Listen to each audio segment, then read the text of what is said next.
tricep.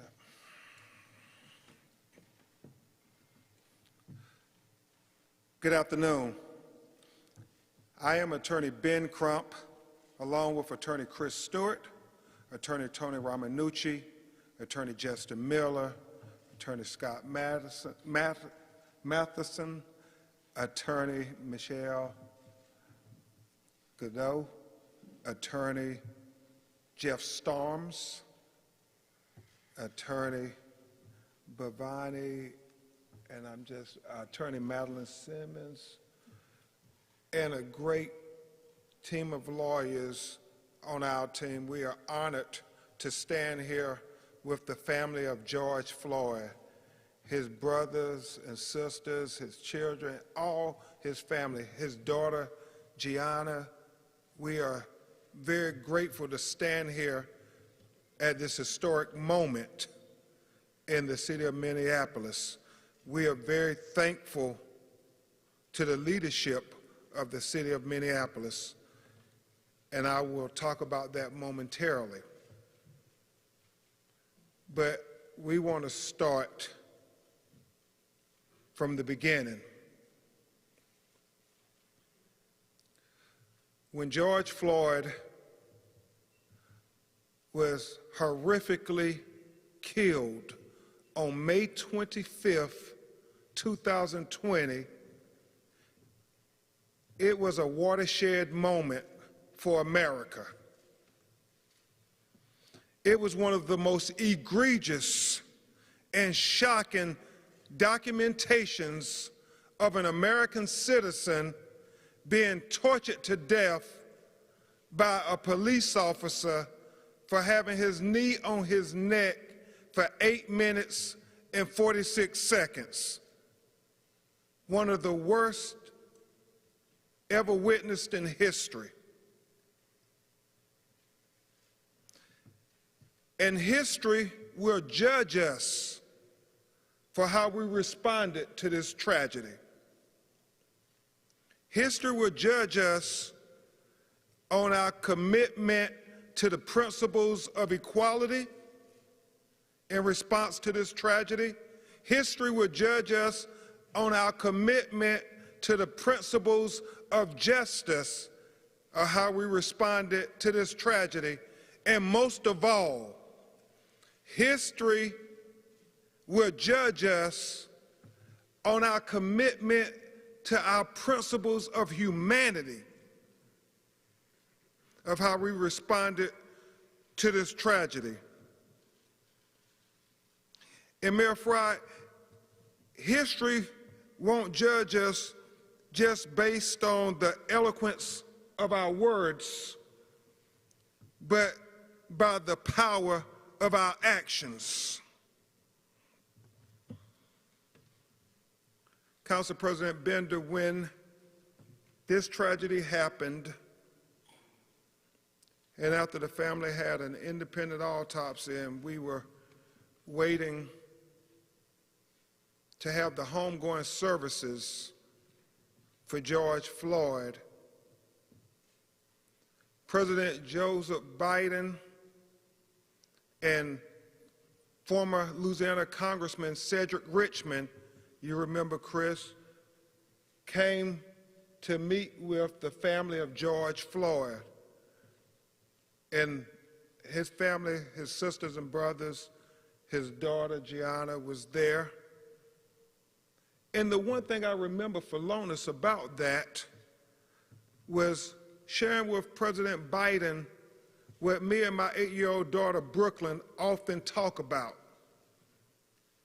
And I tell her, in life, it's not just enough to say you care, but you must show you care by your actions. And I remember talking with Rodney and Philonis and all of them by our side in that very emotional meeting as President Biden shared his empathy for the family and losing a loved one. I remember talking to him about what I talked to my daughter Brooklyn about. It's not just enough for America to say that George Floyd's life matters. We have to show that George Floyd's life matters by our actions. It's not just enough for America to say that Black Lives Matter. We have to show that Black Lives Matter by our actions. So the family of George Floyd and our legal team are very grateful to Mayor Frey and the City Council for not just saying you care about George Floyd, but showing that you care about George Floyd. Not just saying that Black Lives Matter, but showing to the world that Black Lives Matter. And we are very grateful, and we applaud you for this great step of showing the world responsible leadership. The leaders of the city of Minneapolis have demonstrated by their actions and their commitment to equality, justice, and humanity. Today they have shown that the life of George Floyd and Black Lives Matter to them. To the people of Minneapolis, and on behalf of George Floyd's family, we applaud this responsible city leadership, and we urge everybody to practice responsible leadership in remaining calm and engaging in peaceful protests for George Floyd and reflecting the same humanity of the man that we are remembering and honoring today in George Perry Floyd. Because Brandon, I think it may have been on one of the social media posts, and I know you and he talk regularly on social media and text. George Floyd himself, during the Ferguson unrest after Michael Brown was killed by the police there and everybody was saying, hands up, don't shoot. George Floyd shared on social media that everybody needs to remain peaceful as we stand up for justice for Michael Brown. So we urge everybody in Minneapolis, everybody at 38th in Chicago, everybody around the world, let's follow George Floyd's example in being peaceful as we stand up for justice. Can we all do that? Can we all do that for George Floyd? Can we all do that for our children?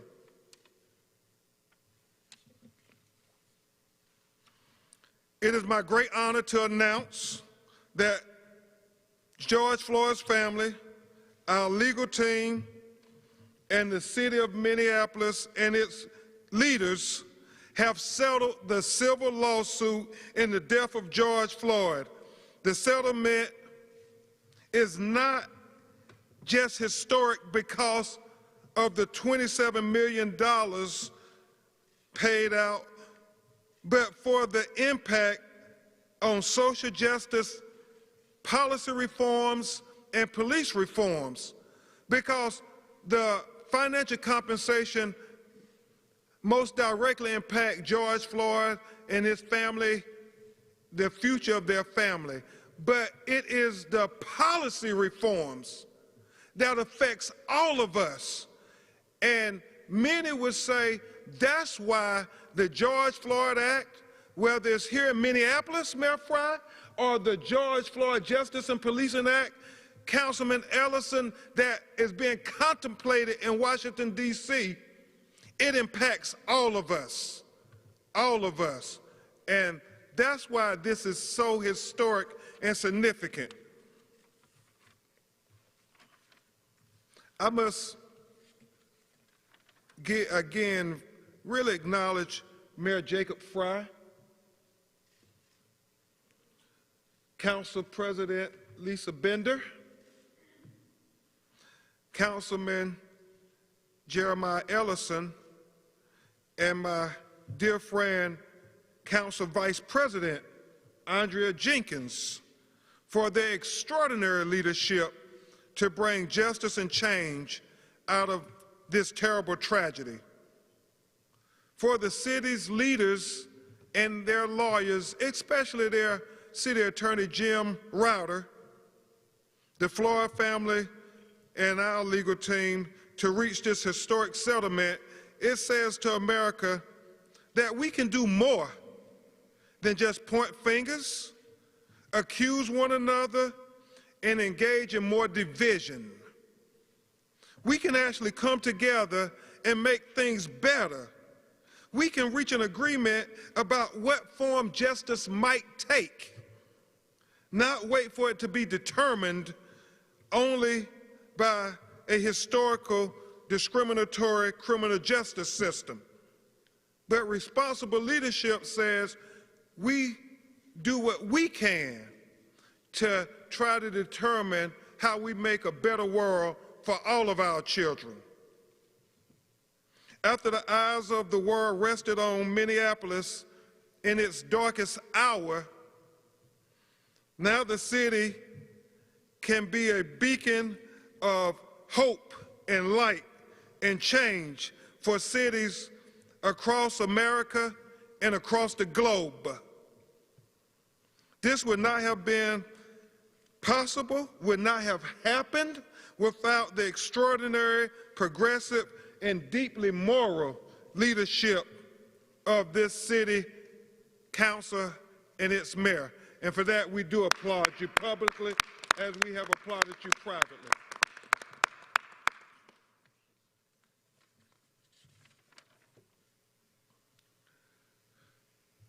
I look at Philonis and Brandon and Rodney, and I'm thinking of Bridget and Jaja, as well as LaTanya, especially Gianna and their other loved ones. And I think about George Floyd. And I pray for them on this journey for justice, as I implore you all to pray for them. I mean, it's going to be a long journey to justice. This is but one step on the journey to justice.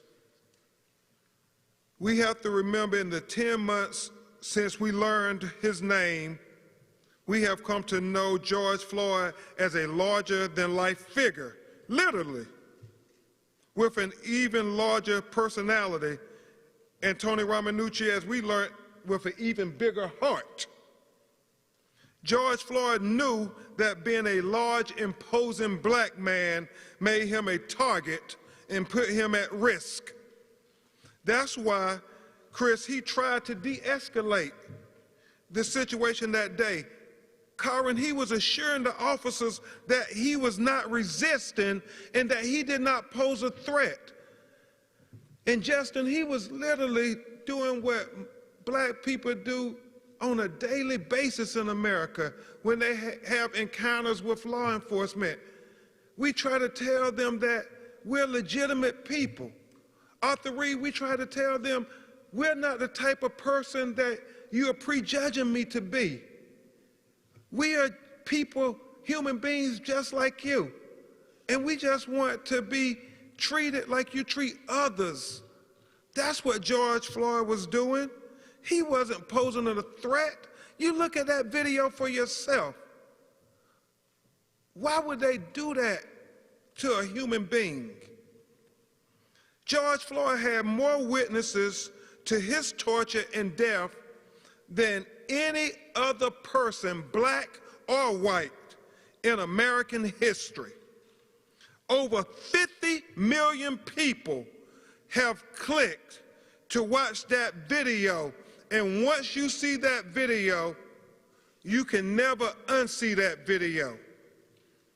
And that's why George Floyd is changing the world, because we know, America, we're better than this. We know, America, that we're more just than this. We know, America, that we're more humane than this. In this historic agreement, the largest pretrial settlement in a police civil rights wrongful death case in U.S. history, makes a statement that George Floyd deserved better than what we witnessed on May 25th, 2020. That George Floyd's life matters, and by extension, Black lives matter. It sends a message that the unjust taking of Black life will no longer be written off as trivial, unimportant, or unworthy of consequences. And I digress just for a moment as we acknowledge this historic milestone to recognize that tomorrow will mark the 1-year passage of time since our sister Breonna Taylor was killed in Louisville, Kentucky. And the fact that her and George Floyd will be forever linked in history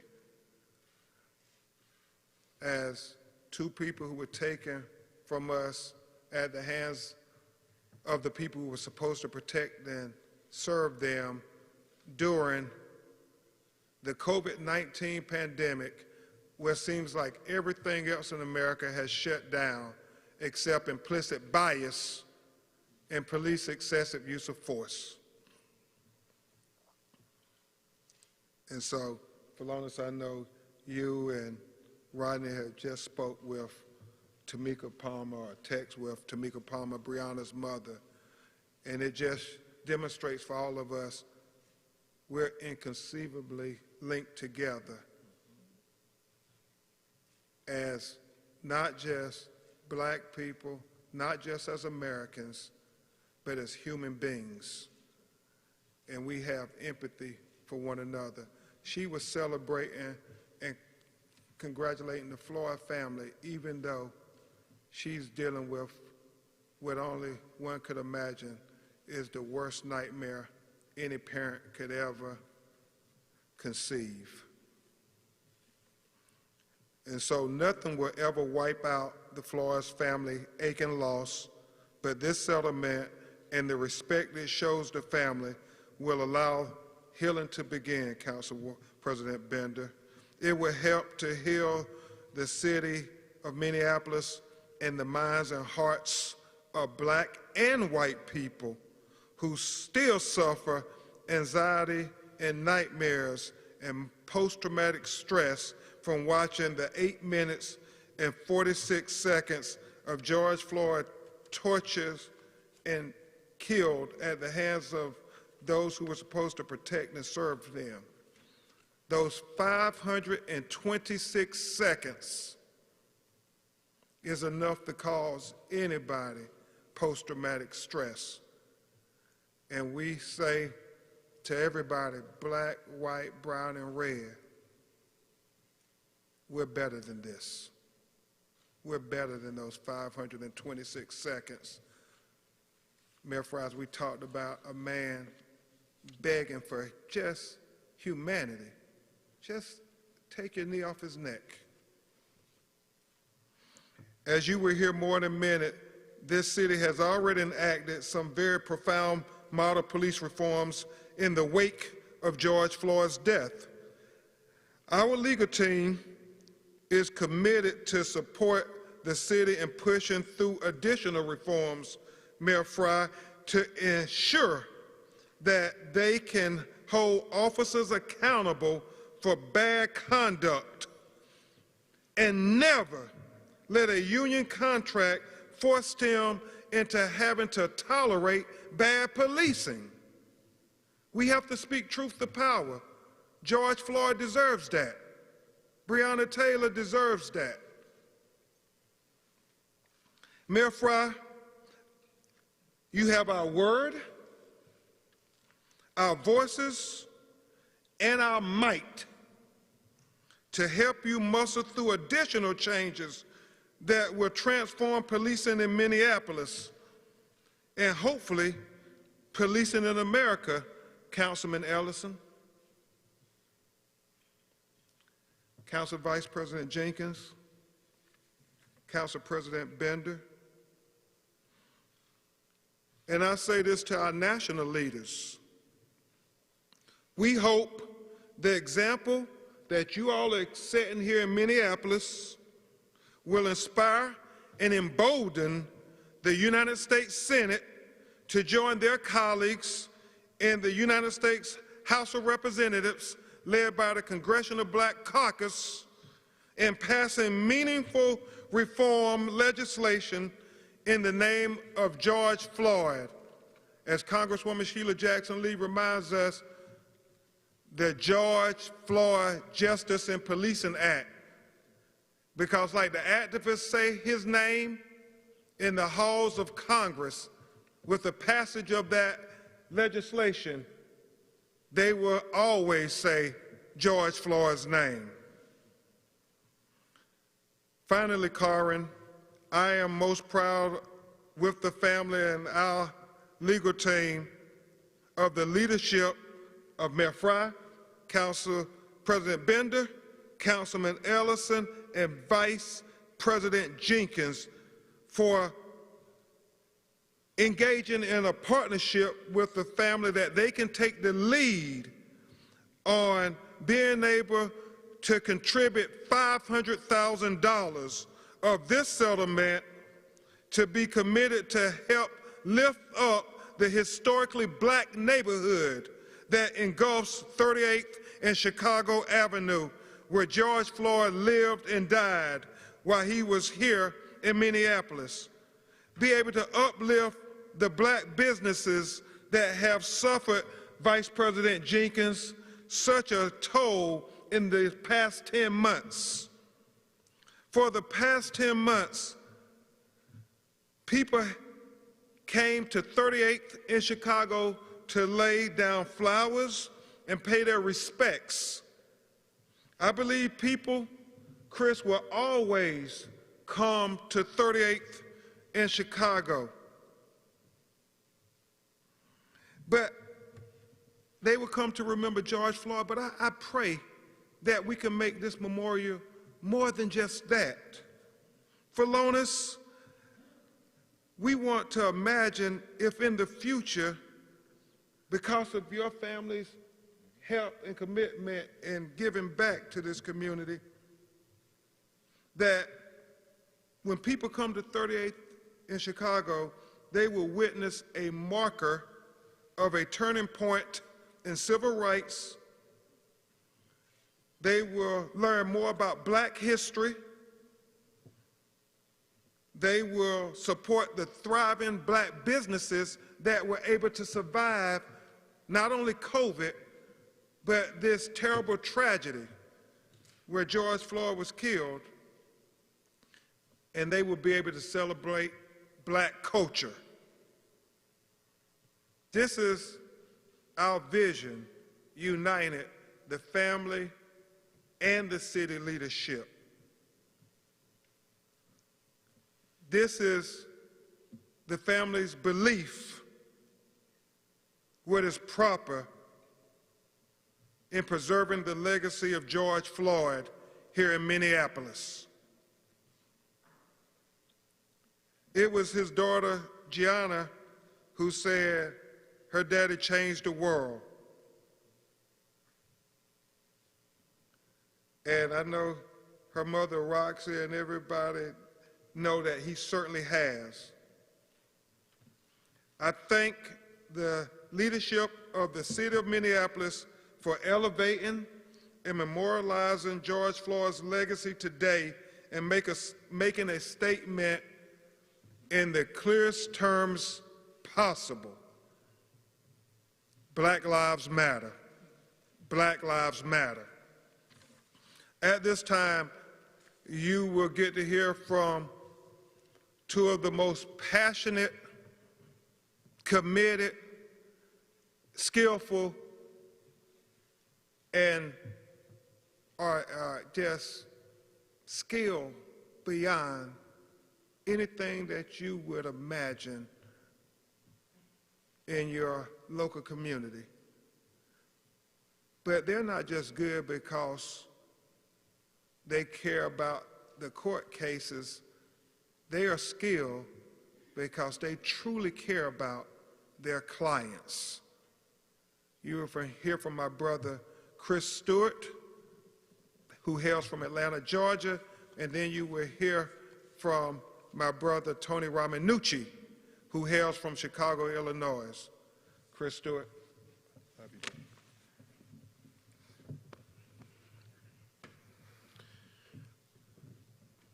It's something that the two most viral videos that deal with George Floyd are his death and life. The video of Gianna Floyd saying, "My daddy will change the world." And who would have known that from the mouth of a babe it would actually come true? Who would have known what that change would be? Because it's not just a large financial number. It's deeper than that. The number today changes evaluations in civil rights for a black person when they die. Because what you don't know is the rigged game that we always have to play when we take one of these cases. Because African Americans are not valued high when they are murdered by law enforcement in these cases. And we are changing that precedent.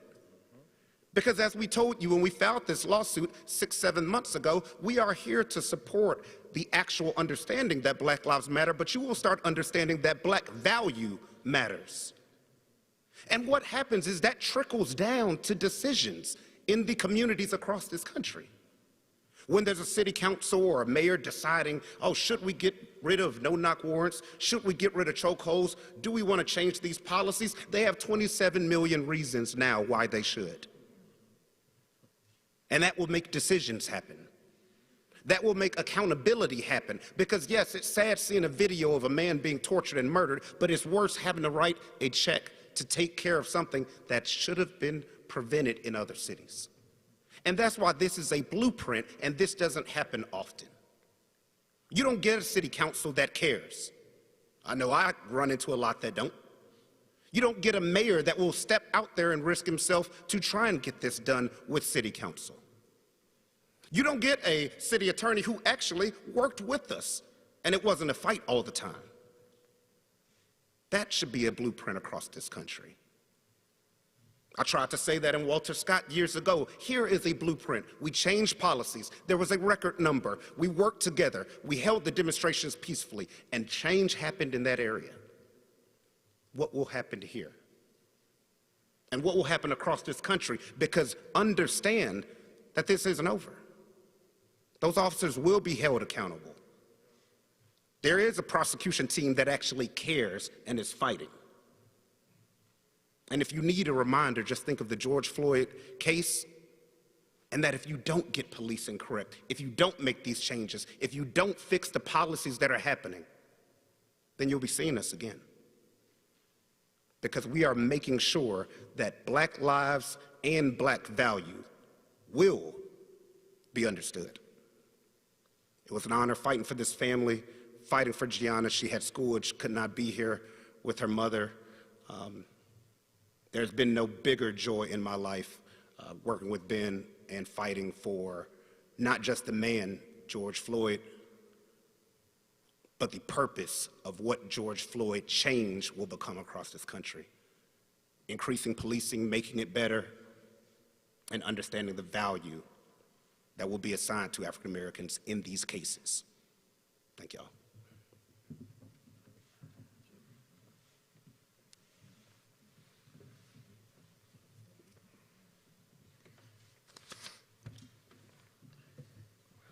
Good afternoon, everyone.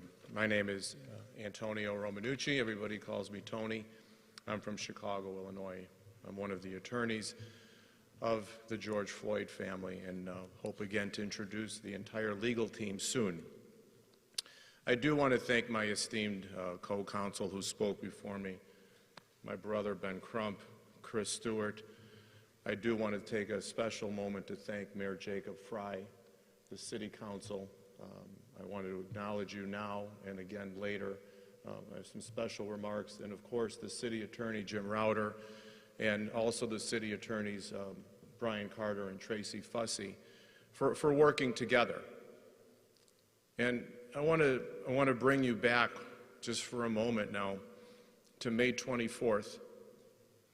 George had no idea, he had no clue that when he laid down for rest that night and he closed his eyes, that the following day would be his last that he would breathe.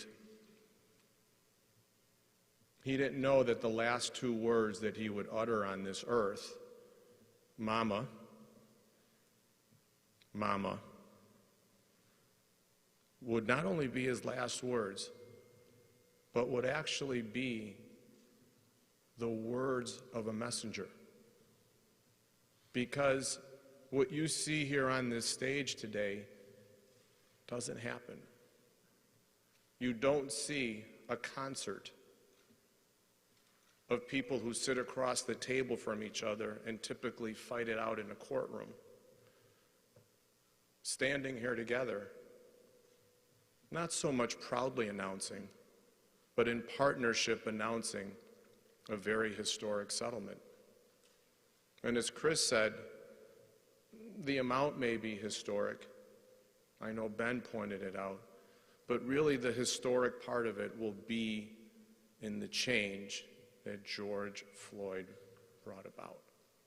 George doesn't know what he has accomplished and what he has done, but his family are going to be his rays that will continue to shine down upon us all and ensure that his name will never be forgotten and will be inscripted with permanent change, not only in this city, but in this state, but also our country.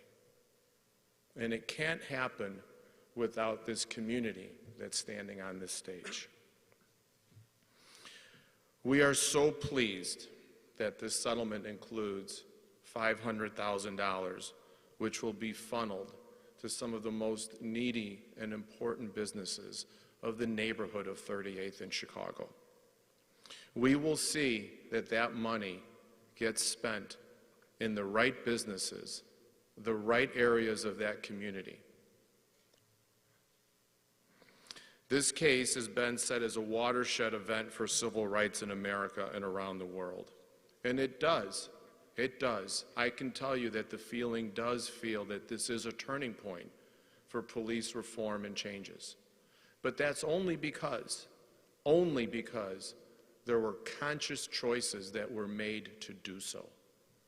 Because this wasn't just or will be a check that's written. There's a lot more behind that. And that's what you have to appreciate that's happened here, are the conscious choices of the Minnesota City Council and its attorneys and its executive branch, such as Mayor Frey, to do the right thing. Police in Minneapolis, they need to commit themselves to substantial improvements in culture and practices. Now, this is also a wake-up call to every police department around the nation to make swift change, because if you don't make swift change, what happens? It's called needless and preventable death. Needless and preventable serious injury. It's a call for lawmakers all over the country, and especially in the United States Senate, as Ben pointed out. They must pass, they must vote to pass the George Floyd Police and Reform Act. We know that the president will sign it once it gets to his desk. What a beautiful thing. You think of the memorial that is born out of tragic death. If we can have permanent federal changes, not only local changes, because of those last two words that were uttered, Mama, Mama. When somebody says they can't breathe, what is it about that statement that should not be believed? When someone is kneeling on someone's neck and they say, "I can't breathe," that knee should be taken off. With this settlement, the community of 38th in Chicago, the citizens of Minneapolis, have felt some of that pressure relieved.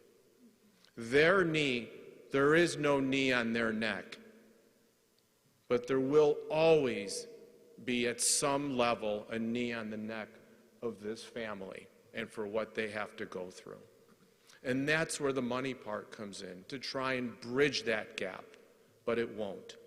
It won't until they know that there will not be another one of these that happen. George did not need warrior policing that day. What he needed was help. I can tell you now, from a factual basis, and this is so important, listen to some of the great things that the city of Minneapolis has done that are implemented right now to prevent what we saw in that videotape. Already, the city has modified its use of force policies so that any hands that ever wind up on a subject from a police officer must be reported. You think of that. Any hands on anyone now is considered force, and the police must know about it. Commanders must know about it. Minneapolis has tightened its requirement for body-worn cameras. It's creating new policies on de-escalation. So important. New policies on disengaging, also when required. And you cannot underestimate the importance of the social services programs that they've implemented to help people, to make sure that they don't die needless deaths. But as we say in the courtroom, partial justice is no justice. The George Floyd family wants whole justice. And so we demand more changes if true reform is true to happen. What's been done so far is tremendous, and we all applaud the city of Minneapolis, but we want more. And guess what? The city of Minneapolis has said yes. They want more too. And we're going to work together to make sure that that more does happen. We commit to that. What do we want to do? We want to be working to ensure that this arbitration process, these union contracts that have become an absolute python grip on the police departments, I don't want to break unions, but you got to give the power to where it belongs. You got to give the power of discipline to those police chiefs that when they know something bad happens, that they can take that action. And if we can pass that bill, which I understand needs state passage, that legislation, think of how great it would be to name that for George Floyd. We will also be working with the city of Minneapolis on establishing a use of force panel to review all instances of use of force. So if hands go on somebody, well, somebody's got to review whether or not that was reasonable, whether it was necessary. We also want to establish a quality assurance unit to ensure that the city's new reform measures are being strictly adhered to. One of the other programs, which you cannot underestimate the gravity of it or the importance of it, is establishing an early intervention system with analytics to ensure that if a police officer doesn't belong on the force because of his past, because he's showing a pattern of discipline or non-discipline, that he be removed. Once you remove the bad police officers and keep the ones that we want, the good ones, you're going to see much better practices on the street. If all of these are implemented, Minneapolis would become the model. And what a great thing that would be in the face of an historic and tragic death. But we're not done, because we did talk about that $500,000 that the family has committed to 38th in Chicago. Now, what we're going to do, Minneapolis and Minnesota is listening, we are challenging the corporations of this state and of this city to match those $500,000. Let's go. Let's show that you really care. 500,000 isn't enough. It's a lot of money, but let's go. So the challenge is out there, and we await your call, because if you don't call, we will. We should always be looking forward and not back. Never, ever. And I was here in those days after George Floyd died. Never, ever should this city ever have to suffer again like it did. That's a hard no. Lastly, I don't want there to be any surprises, but if the state's going to name a bill after George Floyd, would the city consider something after George Floyd too? Let's memorialize him in the city and the state if we can. One that will be remembered in perpetuity for a man who did not deserve to die, a man who will never be able to watch his daughter Gianna grow up to be that woman that she will be, the lady that she is, to fish with his brother Philanese, to text with his nephew Brandon, to never hang out with his brother Rodney. He will no longer be a spark in those lives. So as I wrap up my remarks, I want to go back to those May days and that day that I remember being on the phone with the family and Mayor Frey. And you're going to think it's easy for me to say this right now, but I can tell you I was a listener on that call that day when Mayor Frey was talking to the family. And I told this to Mayor Frey today. I said, I'm happy to meet you for the first time in person, because I wanted to see the eyes of sincerity that I heard the voice on the phone that day. He meant what he said. They've all meant it. They've all stood up. And they're all trying to take back that moment in time, which can't be taken back, and trying to restore justice to a man who will never breathe again, who will never be able to call to his mama again, and never be with his family again. So this day is the result of thousands of hours of work by the legal team. And if I may again, because they deserve every single bit of credit, please indulge me and listen to the names I speak of this legal team for the great work that they've done. Benjamin Crump, Christopher Stewart, Justin Miller,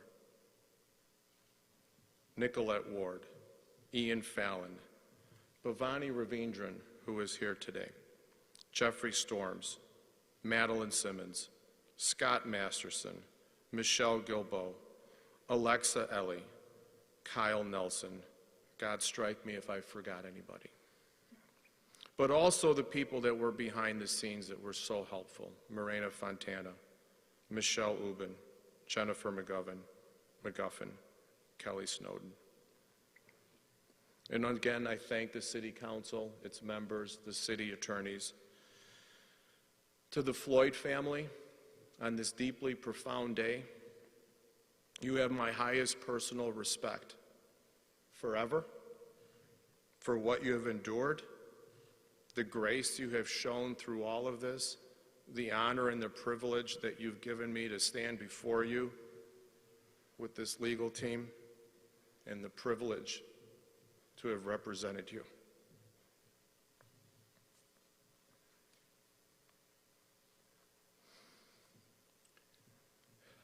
You will all forever be a part of our lives.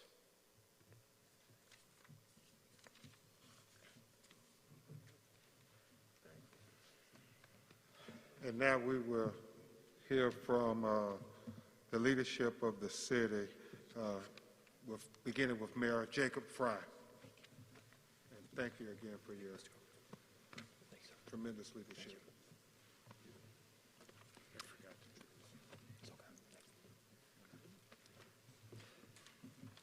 Thank you, Mr. Ben Crump, Mr. Tony Romanucci, Mr. Chris Stewart, for your partnership in furtherance of justice.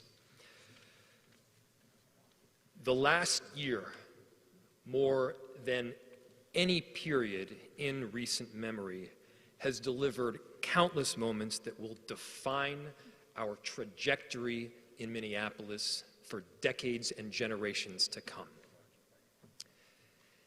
Today is one such moment. A centuries in the making reckoning around racial justice struck Minneapolis like a thunderbolt.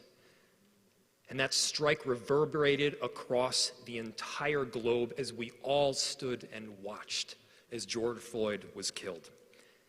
Every Minneapolis resident, every American remembers where they were when they first saw it. When they first were forced to process the incomprehensible, recognizing our historic shortcomings and what we need to do to improve going forward. There are certain events like that in world history that seem to suspend time, where the world stopped, and those moments tend to stick with us. And our Black community has endured deep and compounding trauma over this last year, none perhaps more acutely than George Floyd's family standing with me right now. I cannot begin to thank them enough.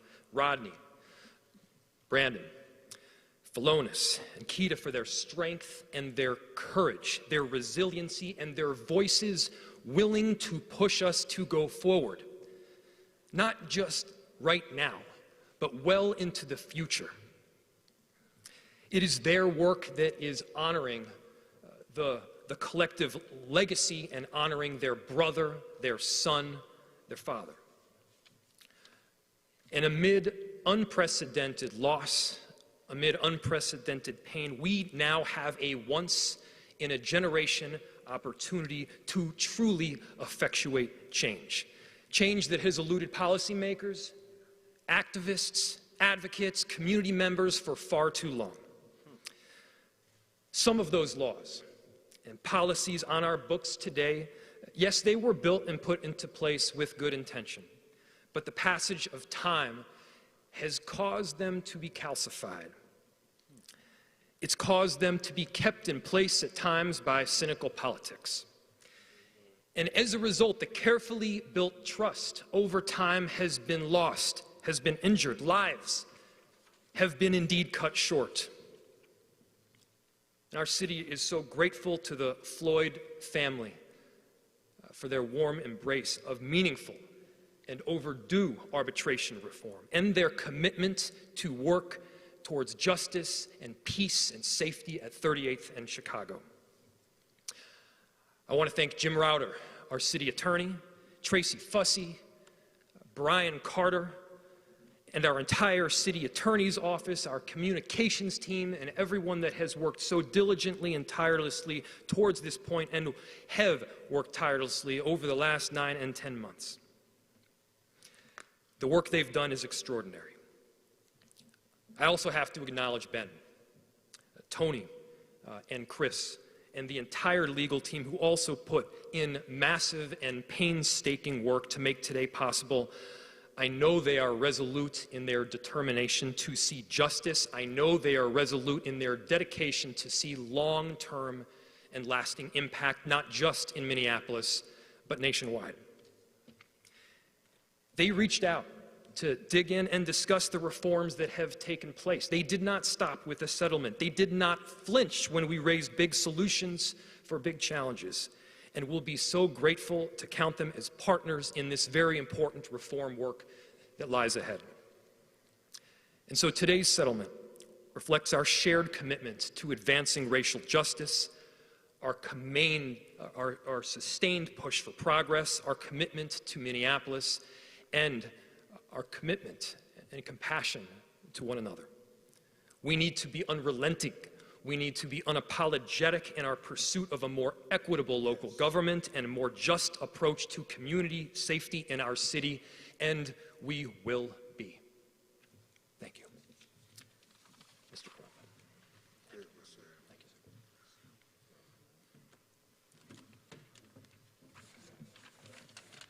you, sir. Mr. Mayor, thank you for your eloquent words, but more importantly, thank you for your actions, to you and all the city leadership. I would be remiss if I didn't acknowledge the other family members of George Floyd. His sister Bridget was here earlier this week, had a death in the family of her uncle in North Carolina that she had to be present. His brother Terrence, his sisters, again, Latanya and Jaja, his older sisters who helped raise him along with their mother and father, and as Philonis and Brandon and Rodney would tell you, all grew up in a little small home with not much more than love in a place called CUNY Homes, Houston, Texas. And so at this time, you were here for Philonis Floyd first, the brother of George Floyd.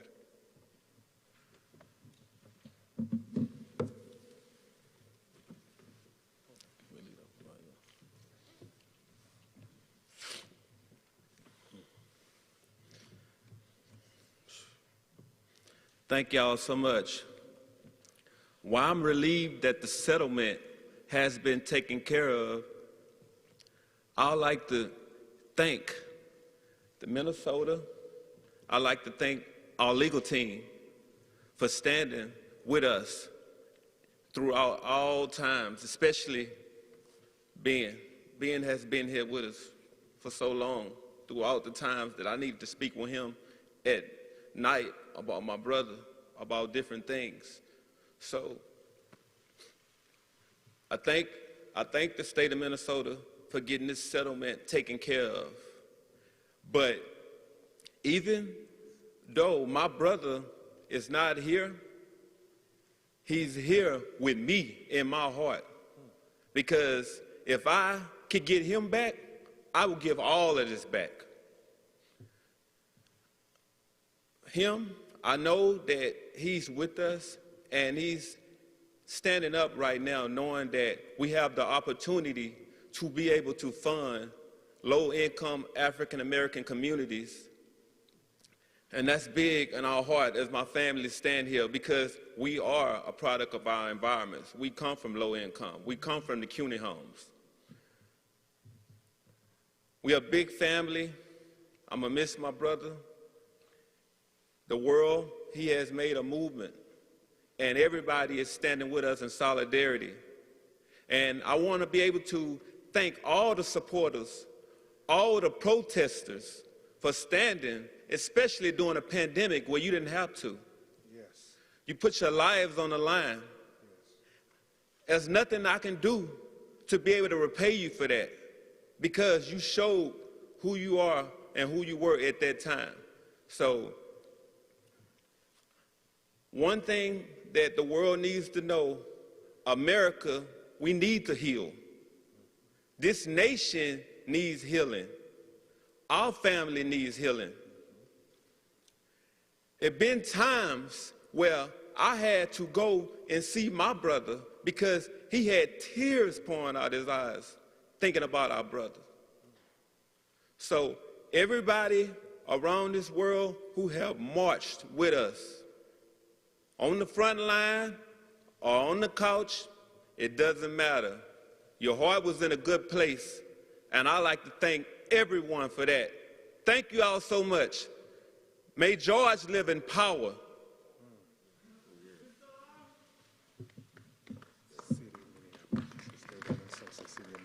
City of Minneapolis.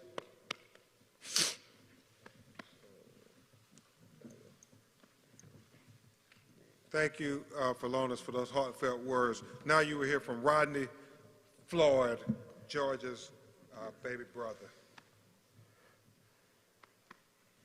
You know, we would like to thank the state of Minneapolis, the protesters that's been here since day one, and love to thank the mayor of Frey. Would like to thank the councilmen and women of Minnesota for passing this judgment.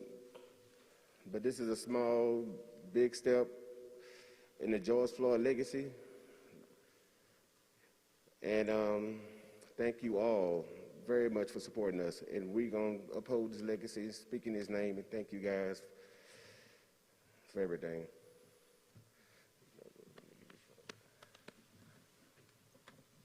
Thank you, Rodney.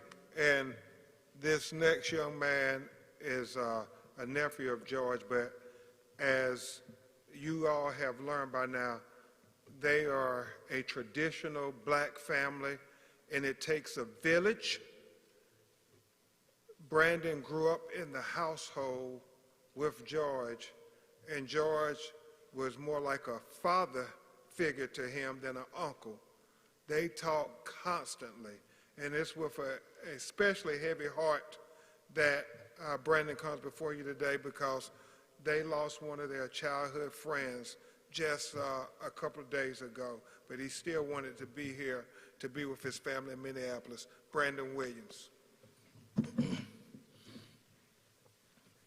Thank you, Ben. First off, starting, I want to thank the city of Minneapolis, its leadership.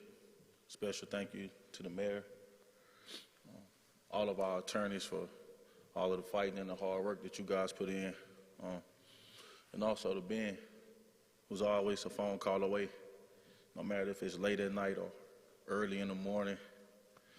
He's always there, and I appreciate it. I know he's a busy man, and he takes the time out to be there, so we appreciate you, man. Yes, sir. While today the settlement made history, I think that George made history 10 months ago. We all had, to witness that excruciating video, and it's painful and hurtful. But today, it's a huge step in the healing process. When I say healing, it's not just the pain that our family feels. Hopefully it's a healing. It's healing in the way that policing is carried on. I think that in those kind of encounters, a lot of times, being a black man or a black woman in America, you fear encounters with police. They're supposed to protect and serve. I feel that had the officer de-escalated the situation, we're not here during this press conference. George is still alive. I think that I speak for myself and my family when I say that we give the settlement back gladly to have George still here with us. No amount of money can cure this pain, this heartache. No amount of money, can bring him back to be here for his children, to make memories and watch them grow.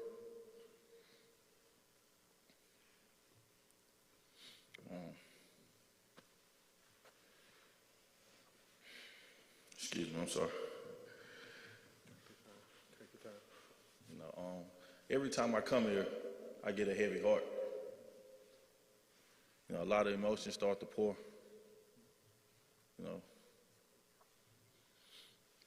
That's all I have. Thank you. Thank you,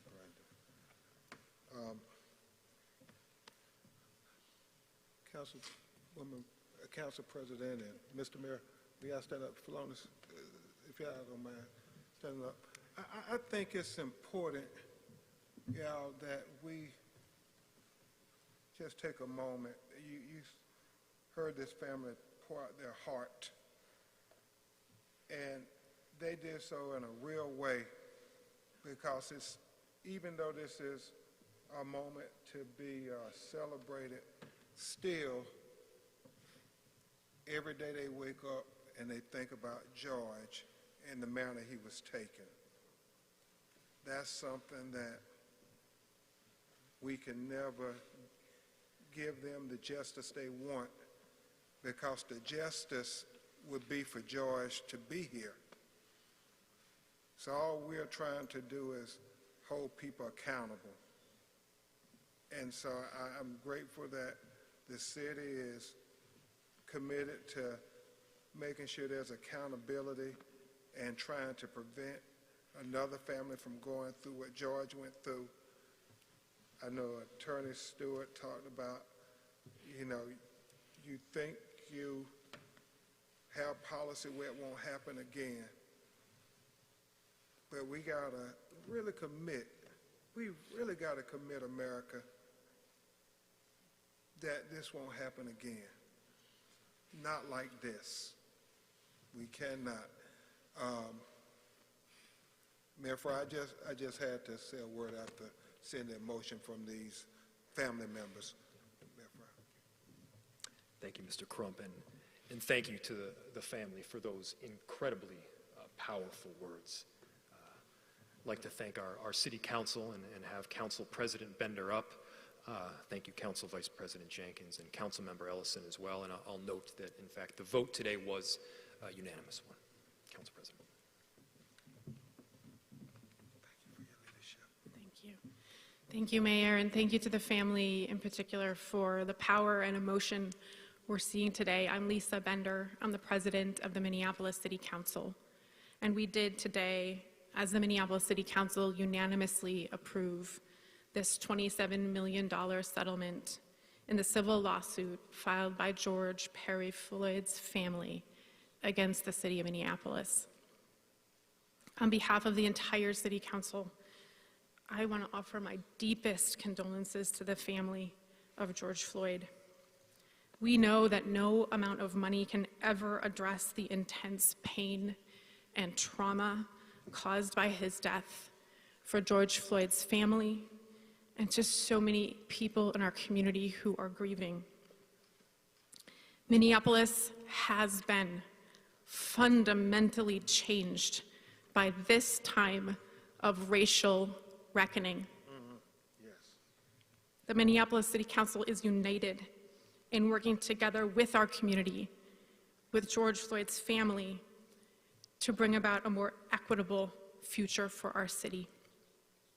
I just want to say, Mr. Crump, my girls are about the same age as your daughter, a little bit older than Gianna. I wasn't planning to say this today, but hear your motion.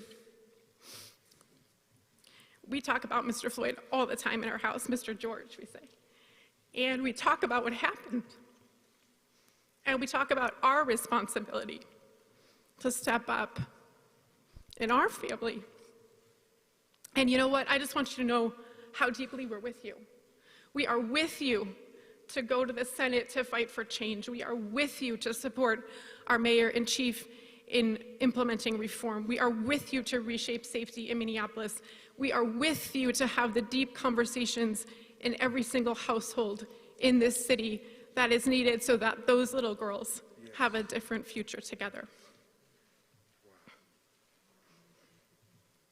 So I just want to again thank the family so much for their leadership and their generosity in supporting the community of Minneapolis, in supporting and investing in 38th and Chicago. I want to introduce my colleague, our incredible Council Vice President Andrea Jenkins, who represents the 8th Ward. And as I do, I also just want to acknowledge the leadership of Councilmember Jeremiah Ellison, who was part of our mediation team and whose leadership was crucial in this and so much more of the challenges that are facing our city. Council Vice President. Thank you.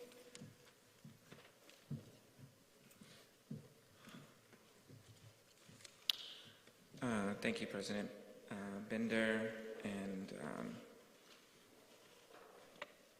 all of you that are standing here on stage with me today as we make this historic announcement. My name is Andrea Jenkins. I'm the Vice President of the Minneapolis City Council, and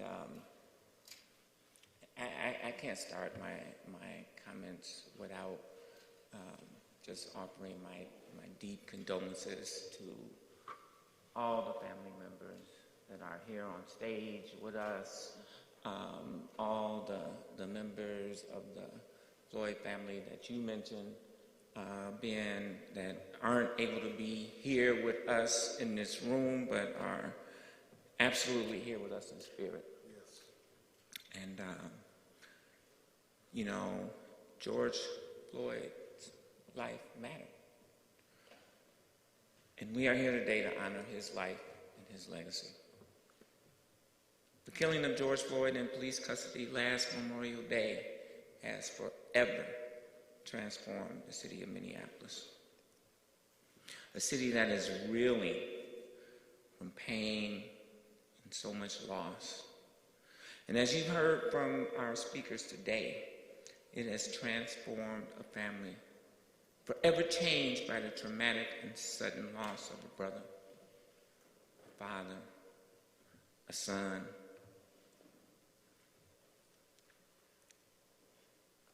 I know firsthand about that trauma and pain of losing a loved one while in the custody of the police. My first cousin that my mother raised as her son, my little brother. You know, you said this is a traditional black family. Yes. I come from a traditional black family too. Yes, ma'am. And we always take care of our own, right? And so, just like, was it Rodney? That was Brandon? That was in the household? That's how my little brother was. He was a part of our family. And his name, you know, this was before hashtags, Ben. He didn't have a hashtag. We tried to get a lawyer to help us out. Nobody would take the case. He had drugs. He swallowed those drugs in police custody, and he died. Nobody would take his case. Too many families, too many black and brown mothers and sisters and cousins and brothers know this same pain that your family is feeling. Yes. And it must stop. It has to stop.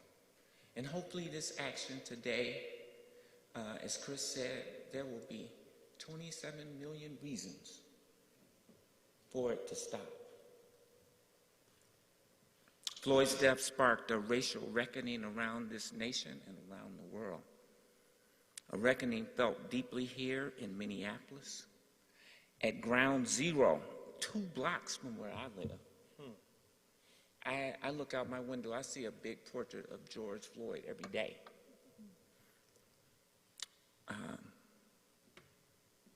This intersection has prompted the city to reimagine how public safety, how community safety, how all of safety that is keeps everybody in our community safe, not just some people in our communities. Yes.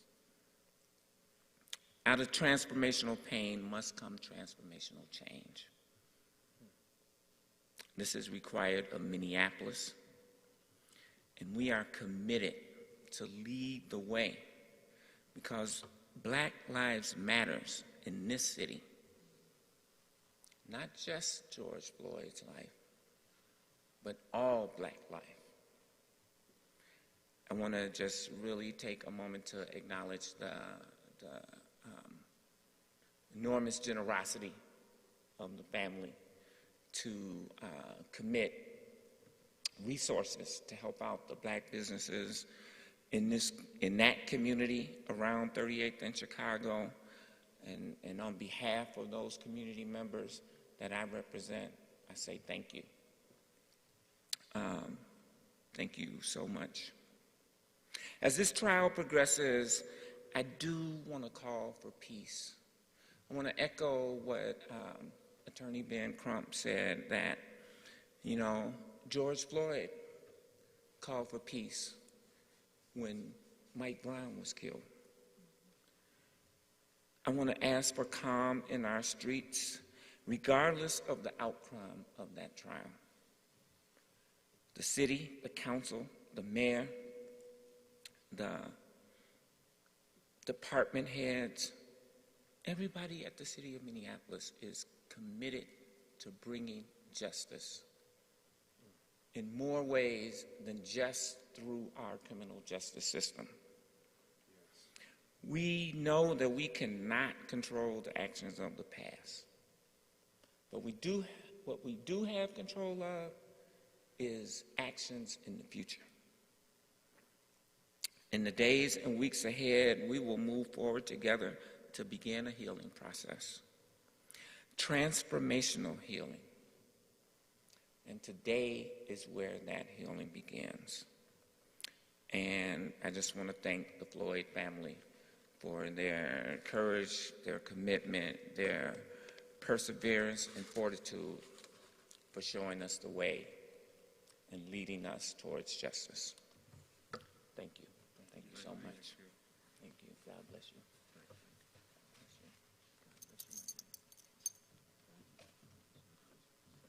You know, Council President Bender said something. I asked her and Phalonis and Mayor Frey and just to step up for a second, if you would, because you do want to, Chris, give an example to those in the United States Senate that we're better than this and that there are more things that bring us together than to separate us.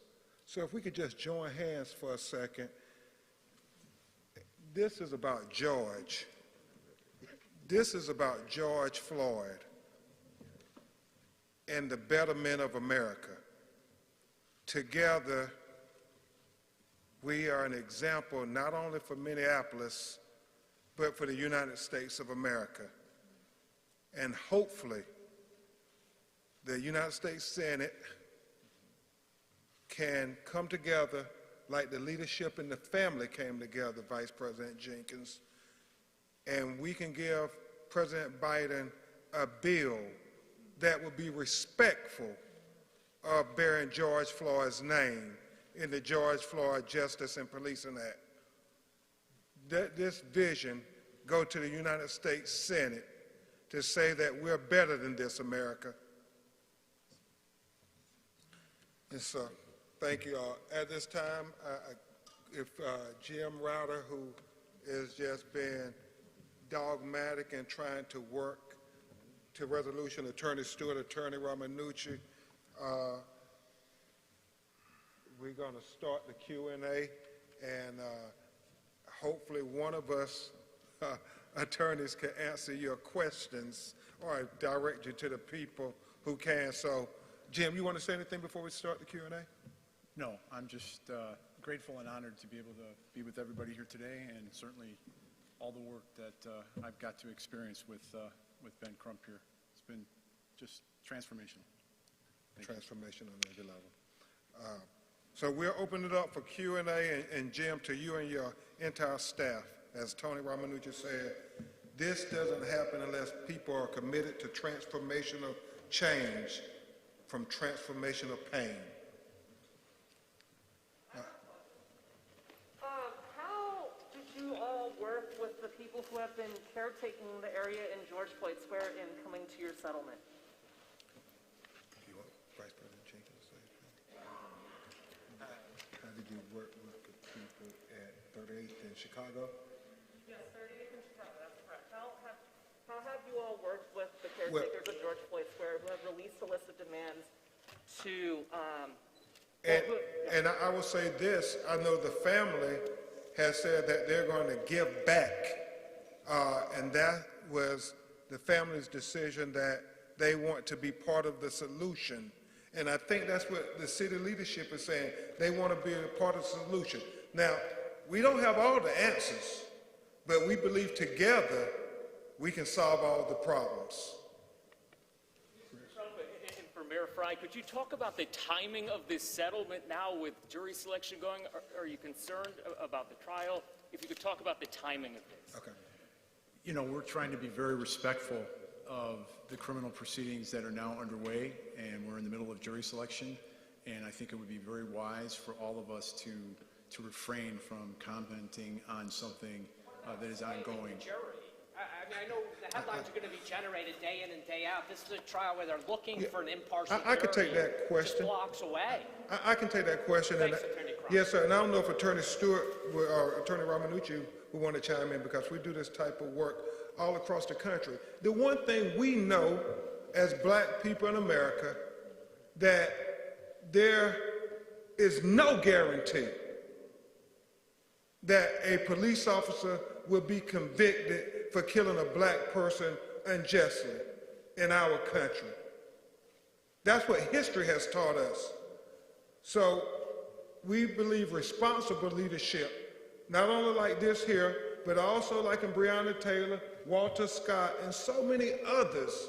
You want responsible leadership to step forward and say that we want to help shape what justice would look like, and not just let it be a result of a discriminatory, racist criminal justice system that leaves black bodies lying on the ground at the hands of the very people who were supposed to be trained to protect and serve them, and there be no accountability. So I am grateful that you have city leadership say, no, let's have a better example than what America has given black people. Chris, I don't know if you have anything. Yeah, it'll actually, in these situations, it can actually help the process move smoother. Without the civil case going, I could file something tomorrow in the civil case, and you all find out all kind of information that could impact the picking of this jury, the actual criminal trial. But now that that's over, none of that type of information will be hindering the criminal trial anyway. And so far, all of us have been watching like hawks this process. The judge is doing a great job. The lawyers are doing a phenomenal job of figuring out bias, any views they have. You know, this civil case doesn't have anything to do with it. So to put a fine point on it, why couldn't this wait till after the trial concluded? Well, justice really doesn't really wait. It happens when it happens, and it happened today. You know, we're not going to delay justice because we're worried about the outcome of a criminal trial that we all pray, you know, what outcome we want. I have a question for Mayor Frey. I would like to know, as being the significant other to a man named Justin Tigan, who was brutally beat to death and thrown in a dumpster by the police here in Minnesota, we have hundreds of families that led up to George Floyd, and the grievances have gone unmet. I would like to know, what have you and other city officials and other people in this state done to address the grievances of the families that led up to George Floyd?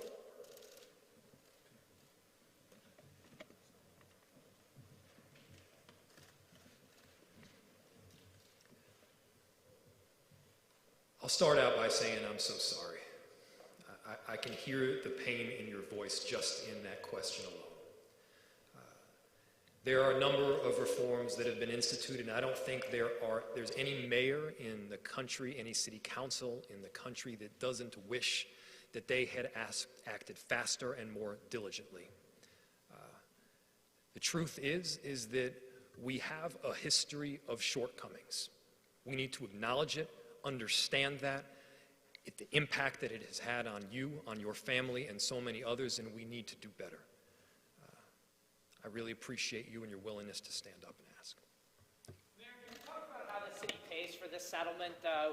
We talked about a couple years ago with the Damon settlement, $20 million, a once-a-decade settlement. Now we're at $27 million. I'm curious for property taxpayers, how do we fund this settlement given the self-insured nature of the city, please? Thank you for the question. I'm going to bring up our city coordinator, Mark Ruff, who can help answer.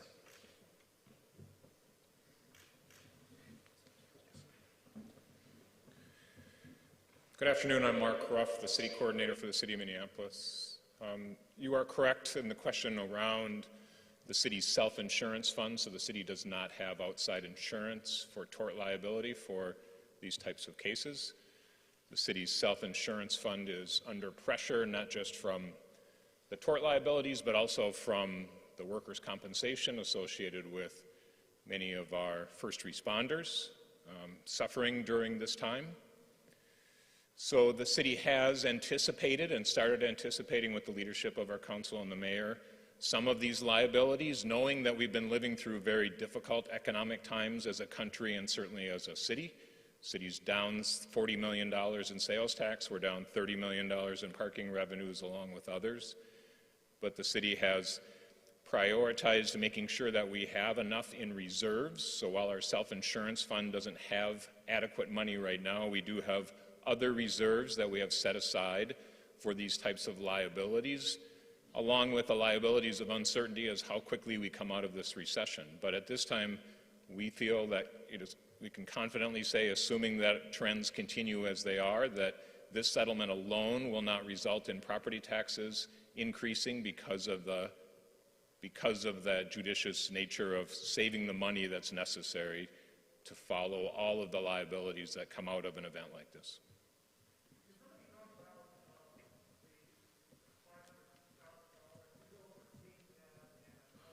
Tony, you want to start taking that? It's going to be the family. So the question was how that 500,000 is going to be overseen. Well, the family clearly is going to direct how that money is going to be spent at 38th and Chicago. We're going to take direction from the city council and from its vice president, who's a member who represents that district. And certainly it's going to be everything, every single dollar will be accounted for and will be transparent, very likely through a not-for-profit that will be designated specifically and solely for the black, brown, minority, and impoverished area of 38th and Chicago to help restore their needs to maybe not entirely as it was before May 25th, but as close as we can get.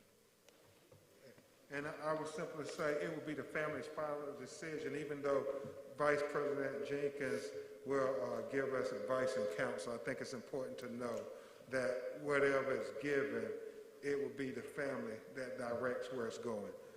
Yes, sir. Attorney Crump, could you address, there seems to be a concern in the black community that once this settlement was announced, there was a collective, oh no. Will the focus shift from getting criminal justice for George Floyd with Derek Chauvin and the other officers involved now that this historic, significant payout is over with? Will the focus shift, or will you guys continue to apply pressure to ensure that there is a conviction and a proper sentence with Derek Chauvin, whose case is obviously happening about a mile away from here? The short answer is absolutely. The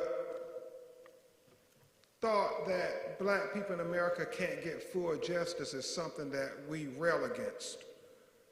You know, it's not uncommon for our white brothers and sisters to get justice not only in the civil arena, but also in the criminal arena. That's why we have the 7th Amendment, as Tony has on his lapel. That's what our forefathers conceived, that justice is for every American, and not just half justice, but whole justice. And the one thing I will simply say is this here. We have all the faith that Attorney General Keith Ellison and his prosecutors are going to zealously prosecute this case with or without fanfare, because that's what their commitment is. And my hope is that the public sees the reinstatement of the third-degree murder charge as an example of their commitment to give a jury every option to hold Derek Chauvin criminally liable for killing George Floyd. Now, I will tell you, as I've said in many interviews, we know in black America our heart has been broken far too many times with something that would be not a hard decision if it was a white American that suffered what George Floyd suffered. And we know the old playbook. They're going to assassinate George Floyd's character to try to deflect our attention away from the facts on that videotape. But it is my fervent belief that the evidence on that videotape can't be minimized, because George was tortured to death. And as I said earlier, it is the most egregious and shocking documentation of an American citizen being tortured by a police that most people have ever seen in history. I don't doubt they did far worse to our ancestors back in the 30s and 40s, but that wasn't before the advent of technology, where we saw this video, where you had the citizens pleading with the police officer. And so we are greatly committed that these officers should be held accountable. And we should not say just because a black family gets a civil settlement that means they can't get criminal justice. Oftentimes we have to remember in the not so distant past, we got no form of justice. 35 years ago, they just killed black people, and like we said, it was trivial, that it didn't matter. And so I say to all of the activists, we have to continue to protest and demand justice for George Floyd, but we do it how George Floyd wanted us to do it, peacefully. Right, Philonis? I mean, he sent the tweet out in Ferguson saying we need to peacefully protest for Michael Brown. And so his family collectively say with the city, let's peacefully protest for George Floyd, because that's what George would want. Hope I answered your question. Question for the Floyd family. Rodney, Brandon, Philonis, I appreciate your courage coming up and speaking earlier. I just want to ask you again, A, what does this money mean to you? I know you said it can't fulfill the love you have for George and the loss you have, but what are you going to do with this money? And can you speak of the ambiguity of that, of how you get a large sum of money, but at the same time it can't replace someone you love? As they come forward, I will say, unfortunately, our legal system doesn't have anything else you can give to make up for the loss. And, you know, respectfully, I'm not sure white families are asked these questions. You know, it's like, it's America. It's what the Constitution says is allowed. So, if y'all want to say, okay. Yes. All the barbed wire and all the barricades is up to Mr. Mayor Jennifer Frey. Thank everybody for being out here. My deepest condolences to the Floyd family for all the barbed wire and everything that's out there, the tension and everything. We found it very flabbergasting for a nation of people to come around and see this type of behavior. Some people were basically wondering, like, do you all know something that we do not know by us being right here in the city of Minneapolis? And why you all are spending so much money barricading, putting barbed wire out, and things of that nature? That seems like it's putting a nation of people at ease, if you will. Thank you for the question. I know the presence of some of the bolstering around the city infrastructure, City Hall, as well as Hennepin County Government Center is unsettling to many. This was a joint process worked through both Hennepin County as well as the city. And to be very clear, we want to encourage peaceful protesting. We want to see people to express their First Amendment rights throughout our city. We view peaceful protesting as a critical part of the healing process and an essential part of the democratic process. We also saw what happened on January 6th. We experienced white supremacists come into our city in late May and early June of 2020, and they literally used peaceful protesters as cover to cause chaos and havoc, and we cannot have that again in any way, shape, or form. Thank you. Two final questions. Yes, ma'am. And Brandon said, make sure we get that sister who's been raising her hand. So. Thank you, Brandon. Thank you to all of you for being here today and for answering our questions.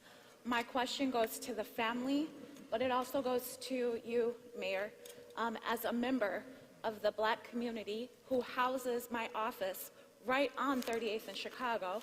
I look out my window and I can see the memorial of where George took his last breath.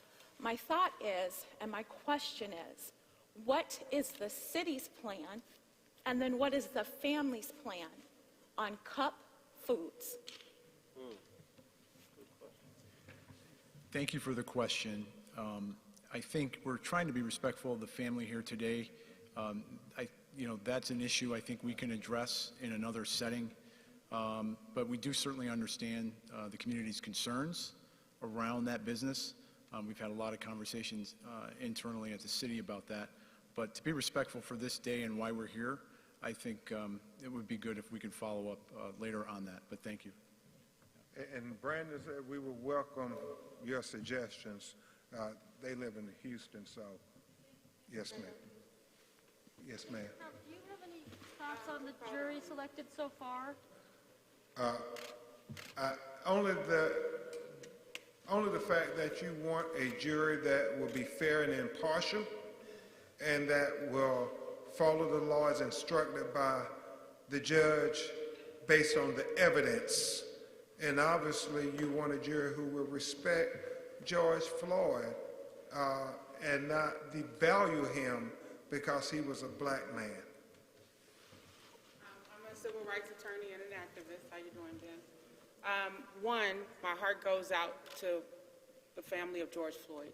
You all did not deserve what happened. George Floyd didn't deserve what happened. So we are here being respectful, some of us who are African American, who are also activists, but we do have questions about some of the promises that have been made by the city, because before George Floyd was killed, we went to City Hall, we took to the streets, we shut things down to prevent that type of horrible incident from happening.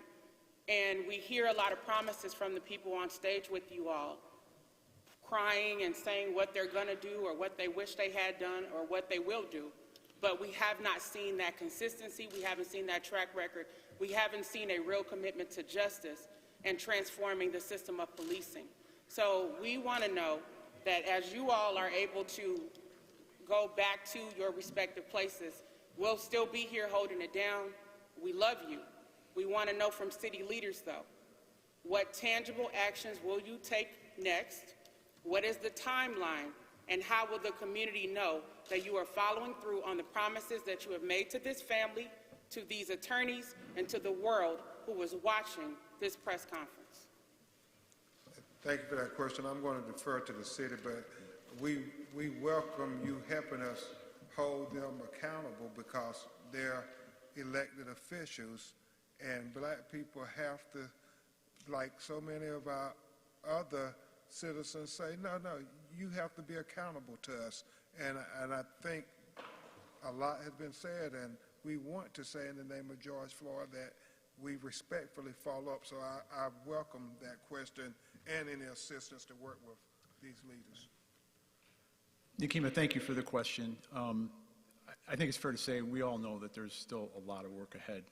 And as you know from some of the meetings that my office has had with the Racial Justice Network, that we're organizing that work. We're trying to roll up our sleeves and get our hands dirty, and there's a lot to do. And I'm sure in the coming months we can continue to speak to what you're asking for.